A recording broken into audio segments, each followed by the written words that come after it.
प्रणाम सभी को। भगवान ईश्वरीय शक्ति परब्रह्म परमेश्वर की चेतना में आज हम आगे का अध्याय षोडशो अध्याय भगवद गीता से श्रवण करेंगे और देखेंगे। आज से भगवान श्री कृष्ण हमें समझा रहे हैं और उनसे अर्जुन पूछ रहे हैं कि आसुरी संपदा वालों के लक्षण और उनकी अधोगति क्या होती है।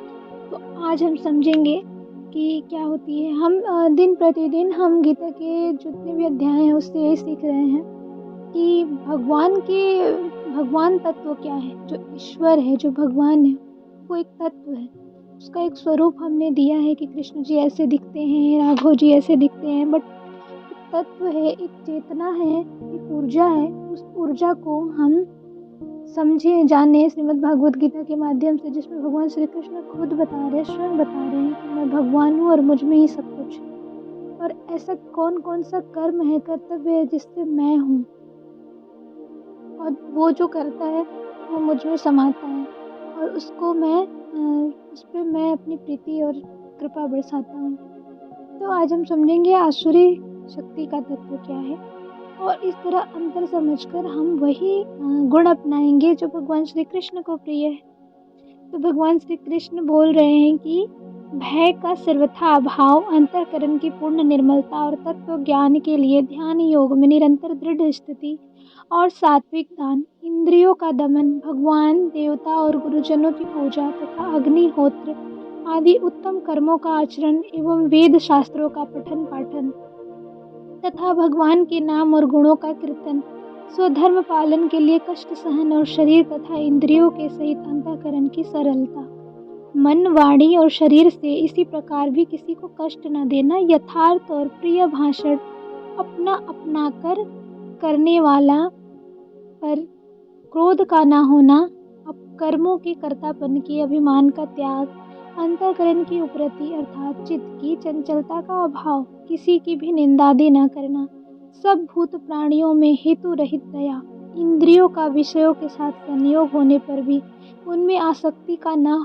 होना, कोमलता, लोक और शस्त्र से विरुद्ध आचरण में लज्जा और व्यर्थ चेष्टाओं का अभाव, तेज, क्षमा, धैर्य, बाहर की शुद्धि एवं किसी में भी शत्रु भाव का न होना और अपने में पूज्यता के अभिमान का अभाव, ये सब तो हे अर्जुन दैवी संपदा को लेकर उत्पन्न हुए पुरुष के लक्षण हैं। हे पार्थ, अब यहाँ तक अभी भगवान बता रहे हैं कि जो जिसमें भी ये सब होता है, जो निंदा किसी की नहीं करता, जो सबको अपना मानता है, दया करता है, प्रेम करता है, आचरण में लज्जा होता है, व्यर्थ की चेष्टाओं का अभाव होता है, ऐसे पुरुष जो है वो दैवीय संपदाओं को लेकर उत्पन्न होते हैं।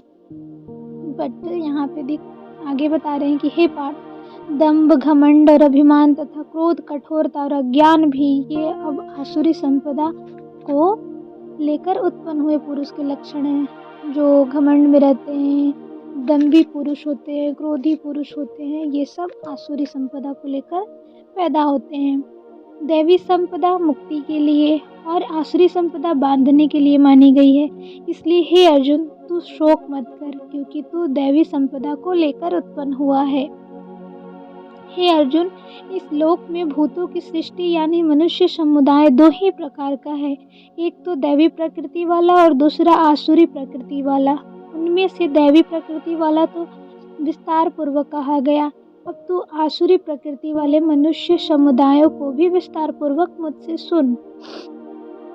आसुर स्वभाव वाले मनुष्य प्रवृत्ति और निवृत्ति इन दोनों को ही नहीं जानते, इसलिए उनमें न तो बाहर भीतर की शुद्धि है, न श्रेष्ठ आचरण है और न सत्य भाषण ही है। वे आसुरी प्रकृति वाले मनुष्य कहा करते हैं कि जगत आश्चर्य रहित है, सर्वथा असत्य और बिना ईश्वर के अपने आप केवल स्त्री पुरुष के संयोग से उत्पन्न है। अतएव केवल काम ही इसका कारण है, इसके सिवा और क्या है।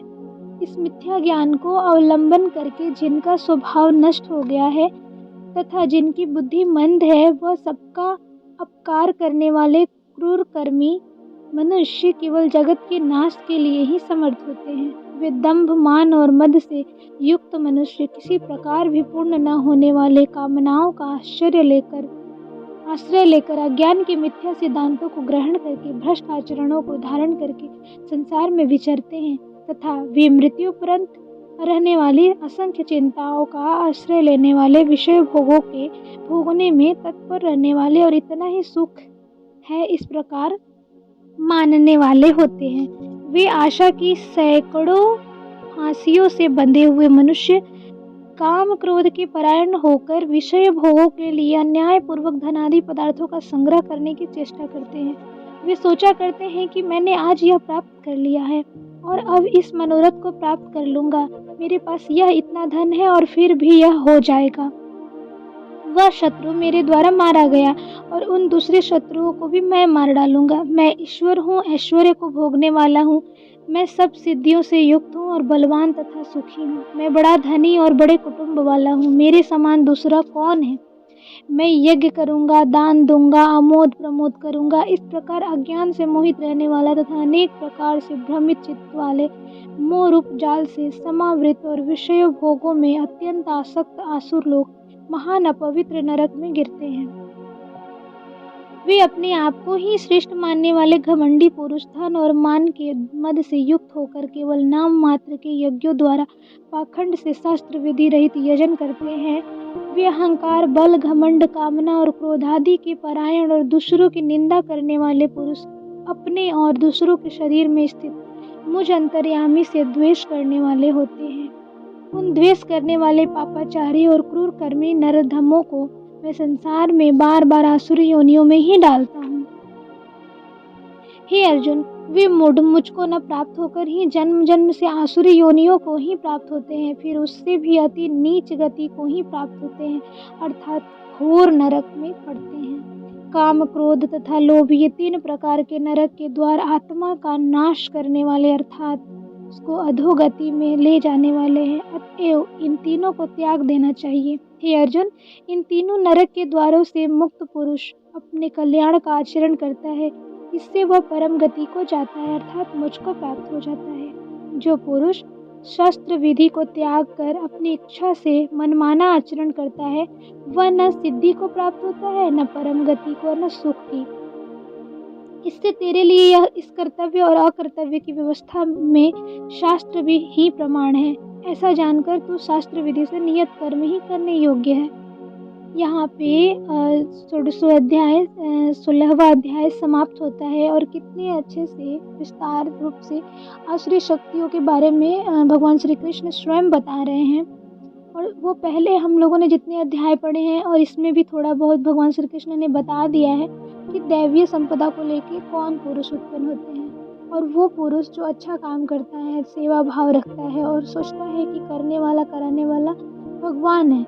जैसे भगवान बता रहे हैं कि तू युद्ध कर और तू नहीं भी करेगा तो पहले से ही ये सब मेरे द्वारा मारे गए हैं।